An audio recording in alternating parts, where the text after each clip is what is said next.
कभी इम्कानात ये हैं कि मुल्क में कोई इमरजेंसी नाफिज हो सकती है। इन हालात के पेश नज़र कभी इम्कानात ये हैं कि वो जो हम सब नहीं सोच रहे, आज नहीं सोच रहे, हो सकता है कल वो सब हमारे सामने आके खड़ा हो। मार्शल लॉ भी लग सकता है। इसका मतलब ये है कि फरवरी के बाद जो कुछ होने जा रहा है वो देखने से, सुनने से, सोचने से ताल्लुक़ रखता है। प्रेसिडेंट नहीं होगा, एक हाउस इनकम्प्लीट होगा, एक ही हाउस है इस वक्त अपर हाउस, वो इनकम्प्लीट होगा। मुल्क में दहशतगर्दी का अफरीत होगा जैसा कि है। अल्लाह ताला हम सबको महफूज रखे। वज़ीरिस्तान में जो कुछ शुरू हो रहा है, हत्ता कि जड़ावाला के एक चर्च के अंदर जो कुछ हुआ है वो सब हमने अपनी आंखों से देखा है। और फिर पुलिस ये कहती है कि ये रॉ करा रही है, यानी रॉ मुल्क में मुतहर्रिक हो चुकी है। जो मुखालिफ मुल्क दुश्मन एजेंसीज़ हैं वो अपना काम कर रही हैं।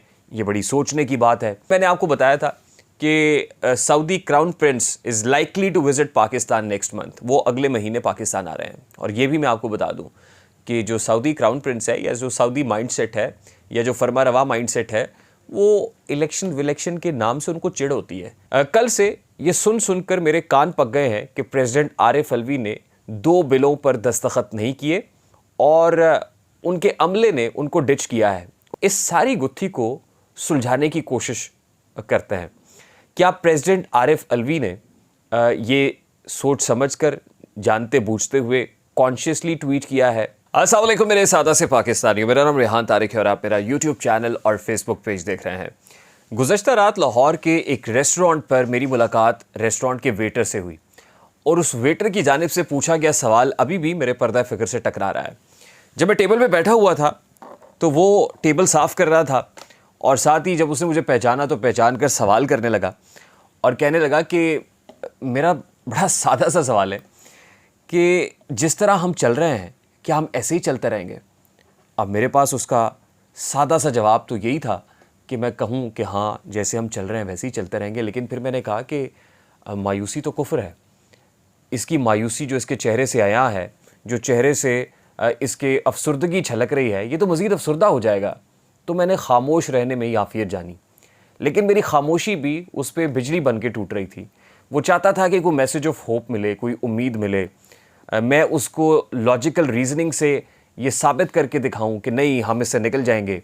लेकिन मैं कैसे बताऊं कि जब मुझे मुल्क के हालात ऐसे दिखाई नहीं दे रहे हैं, जब मुल्क में सियासी चालें चलने वाले, जब मुल्क में गेम ऑफ थ्रोन्स खेलने वाले, जब मुल्क में पावर इज़ पावर का नारा लगाने वाले, उनका जादू सर चढ़ कर बोल रहा है, तो मैं उसे उम्मीद दिलाऊं भी तो कैसे?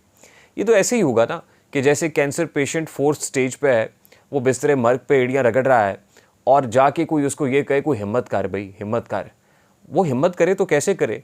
डॉक्टर जवाब दे चुके हैं। डॉक्टर कह रहे हैं इसको अस्पताल के बेड से उठा के घर ले जाएं और इसके पास सिर्फ 4 दिन बाकी हैं। तो ऐसे में उम्मीद कहाँ से आए? ऐसे में कोई मोटिवेशनल स्पीकर क्या करेगा? मेरे सादा से पाकिस्तानियों, इस वक्त जो मुल्क की सियासी हालात हैं, सिर्फ सियासी नहीं बल्कि आइनी, माशी, समाजी, वो बड़े घुटन ज़दा हैं। वो खुल के सांस लेने का मौका फराम नहीं कर रहे हैं। उसमें कहीं ब्रीदिंग स्पेस नहीं है। और अगर कोई सांस लेकर चोट कसने की, नारा लगाने की, तनकीद करने की कोशिश करता है तो उसका गला दबा दिया जाता है, गला घूंट दिया जाता है। कल से ये सुन कर मेरे कान पक गए हैं कि प्रेसिडेंट आरिफ अलवी ने 2 बिलों पर दस्तखत नहीं किए और उनके अमले ने उनको डिच किया है। उनके अमले ने उनके ऑर्डर्स को अंडरमाइन किया है। कल से इस पर तज्जिए हो रहे हैं, तबसरे हो रहे हैं। कानूनी माहिरीन की राय भी डिवाइडेड नज़र आती है। कोई कहता है कि ये कानून बन गया है, कोई कहता है कि नहीं, ये कानून नहीं बना है, ये मामला कोर्ट में लेकर जाएंगे, कोर्ट में इसको कंटेस्ट किया जाएगा। इस सारी गुत्थी को सुलझाने की कोशिश करते हैं। क्या प्रेसिडेंट आरिफ अलवी ने ये सोच समझकर, जानते बूझते हुए, कॉन्शियसली ट्वीट किया है? ज़ाहिर है ये तो गैब का इल्म तो अल्लाह के पास ही है कि प्रेसिडेंट आरिफ अलवी क्या सोच रहे थे, क्योंकि उन्होंने अपने ट्वीट में भी कहा है कि अल्लाह गवाह है, खुदा गवाह है, खुदा को गवाह बनाकर ऐसी बात कर रहे हैं।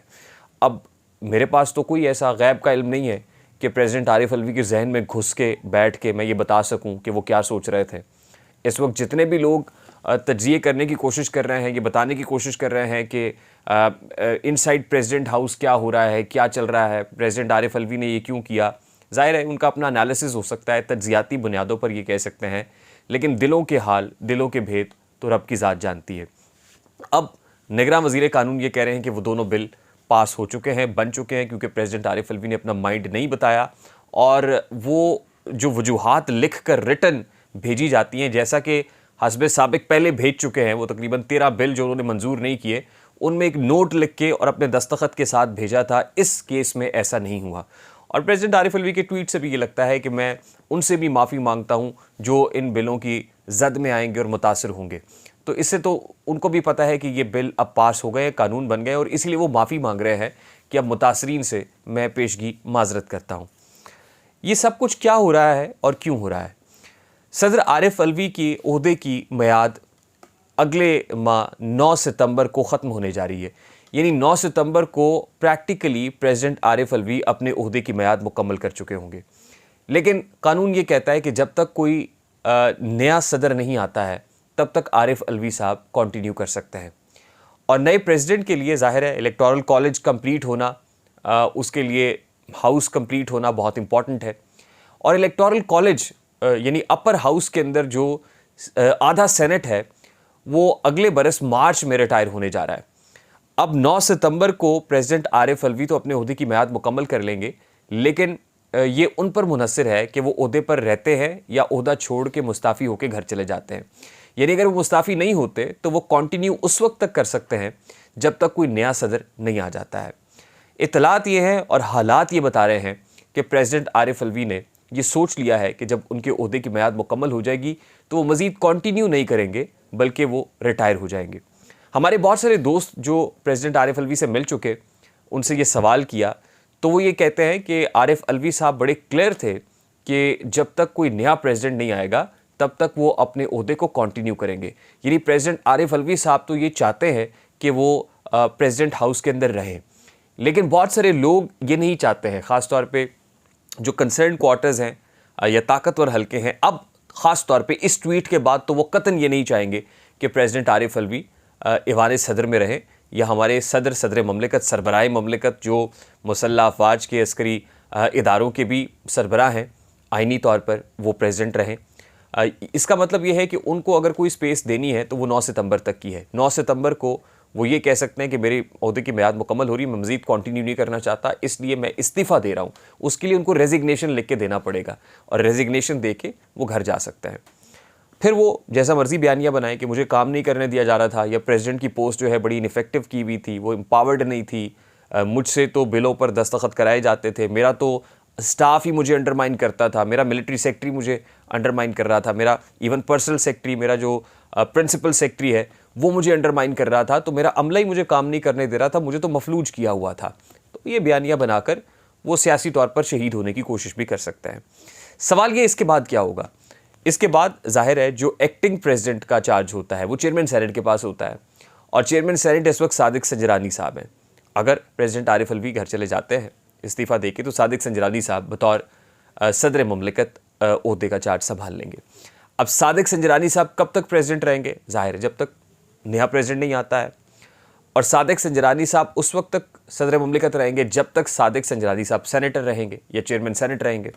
अब सादिक संजरानी साहब की सेनेटरशिप की जो मियाद है वो अगले बरस फरवरी में मुकम्मल होने जा रही है, यानी फरवरी तक जो विंडो ऑफ अपॉर्चुनिटी है प्रेसिडेंट रहने की वो सादिक संजरानी के पास मौजूद है। अगले बरस फरवरी तक वो प्रेसिडेंट रहेंगे और फिर अभी तक सियासतदानों को ये यकीन दहानी कराई गई है कि फरवरी में ही इंतखाबात हो जाएंगे, इलेक्शंस हो जाएंगे। इलेक्शंस के बाद लोअर हाउस कंप्लीट होगा, उसके बाद जो सेनेट का इनकम्प्लीट हाउस है उसको कंप्लीट करने का मरहला आएगा और फिर जो प्रेसिडेंट है उसका इंतखाब भी हो जाएगा। अगर चीज़ें स्मूथली चलती हैं, ऐसे ही चलती हैं जैसी सियासतदानों को यकीन दहानी कराई गई है, फिर तो मामलात ऐसी खुशउस्लूबी से अंजाम पा जाएंगे। लेकिन हमारी इतलात ये है कि जो बड़े बड़े घाक सियासतदान हैं वो खामोश हैं और उनकी खामोशी बेसबब नहीं है, मसलहत कोशी है। वो इस वक्त ख़ासे मखमसे का शिकार है कि होने क्या जा रहा है।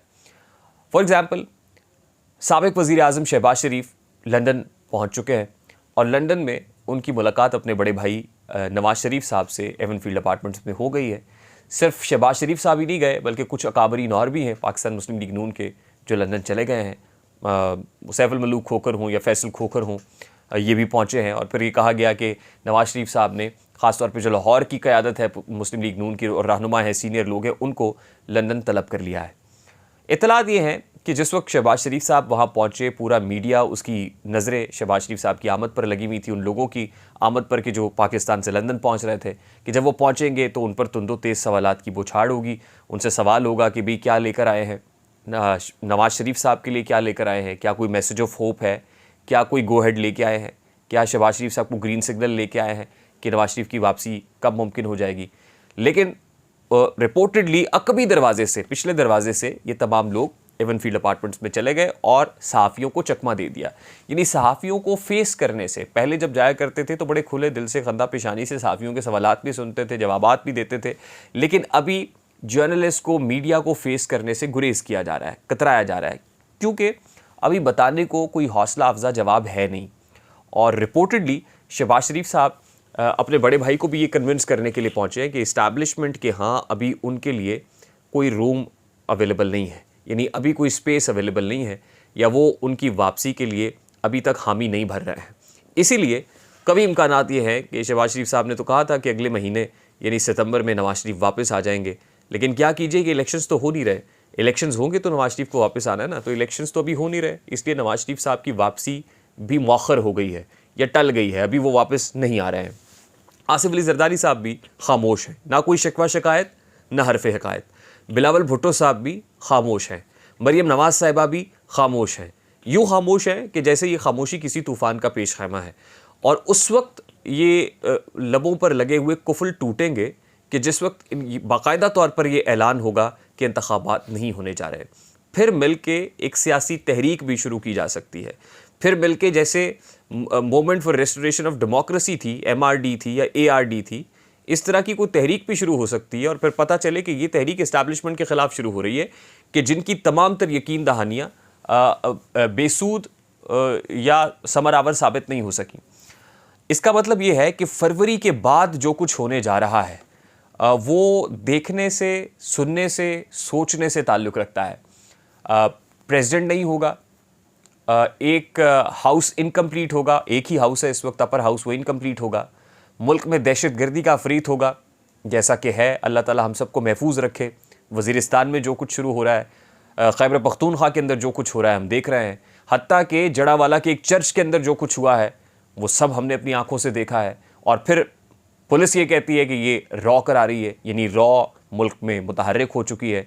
जो मुखालिफ मुल्क दुश्मन एजेंसीज़ हैं वो अपना काम कर रही हैं। ये बड़ी सोचने की बात है। उसके बाद आईनी बहरान तो मुल्क में आज ही से शुरू हो गया है, एक बार फिर हो गया है। मतलब मैं ये तो बार बार हम आके उसी नुक्ते पर खड़े हो जाते हैं।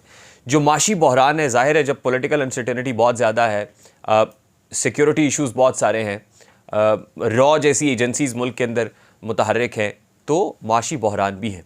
फिर मैंने आपको बताया था कि Saudi crown prince is likely to visit Pakistan next month, वो अगले महीने पाकिस्तान आ रहे हैं। और ये भी मैं आपको बता दूं कि जो सऊदी क्राउन प्रिंस है, या जो सऊदी माइंडसेट है, या जो फरमा रवा माइंडसेट है, वो इलेक्शन विलेक्शन के नाम से उनको चिढ़ होती है। वो इलेक्शंस एलर्जिक हैं, उनको इलेक्शन सुनते ही एलर्जी होने लगती है।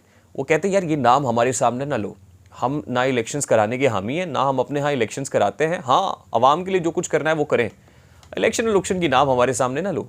तो वो भी ये कह रहे हैं कि हाफिज़ साहब, मर्द मोमिन मर्द हक चुप के रख, कोई मसला नहीं है, आप जैसे चलना चाह रहे हैं वैसे चलें। कभी इम्कानात ये है कि मुल्क में कोई इमरजेंसी नाफिज हो सकती है। इन हालात के पेश नज़र कभी इम्कानात ये हैं कि वो जो हम सब नहीं सोच रहे, आज नहीं सोच रहे, हो सकता है कल वो सब हमारे सामने आके खड़ा हो, मार्शल्ला भी लग सकता है। अब मैं ज़रा उस सवाल की तरफ जाता हूँ जो सवाल एक रेस्टोरेंट के वेटर ने मुझसे पूछा था, क्या हम ऐसे ही चलते रहेंगे? ये मुल्क की बदकिस्मती है कि हम एक ट्रक की बत्ती के पीछे लगाया हुआ है, और बदकिस्मती ये है कि हम हर 10-15 साल के बाद हम दायरे में सफ़र कर रहे हैं। हर 10 से 15 साल के बाद हम दायरे में उसी मकाम पे आके खड़े हो जाते हैं जहाँ से हम सफ़र का आगाज़ करते हैं। मुल्क की सियासी तारीख़ ताले आज़माओं से भरी पड़ी है। डिक्टेटरशिप, डेमोक्रेसी, डिक्टेटरशिप, डेमोक्रेसी, हर 10 साल डिक्टेटरशिप, अगले 10 साल डेमोक्रेसी टूटी फूटी लंगड़ी लूली, उसके बाद फिर डिक्टेटरशिप, फिर डेमोक्रेसी। यानी वो ऑटोक्रेटिक रियलिटीज़ हैं जिनको हमें फेस करना पड़ता है। आज फिर एक शख्स हीरो बन रहा है, एक शख्स है जो मुल्क बचा सकता है, एक शख्स के हाथ में सब कुछ है। एंड पावर इज़ पावर, ताकत होती है। कोई ये कहे कि ये सियासतदानों के हाथ में है, अवामी ताकत नहीं, कोई ताकत किसी की कोई इल्म की ताकत और ये नहीं, ताकत इज़ ताकत, पावर इज़ पावर। तो ultimately will be faced with power. मुझे रेहान तारीख को इजाज़त दीजिए, अपना बहुत सारा ख्याल बक रहा हूँ जुनू में क्या क्या, मैं कुछ ना समझे खुदा करे कोई, अपना बहुत सारा ख्याल रखिएगा। अस्सलाम वालेकुम।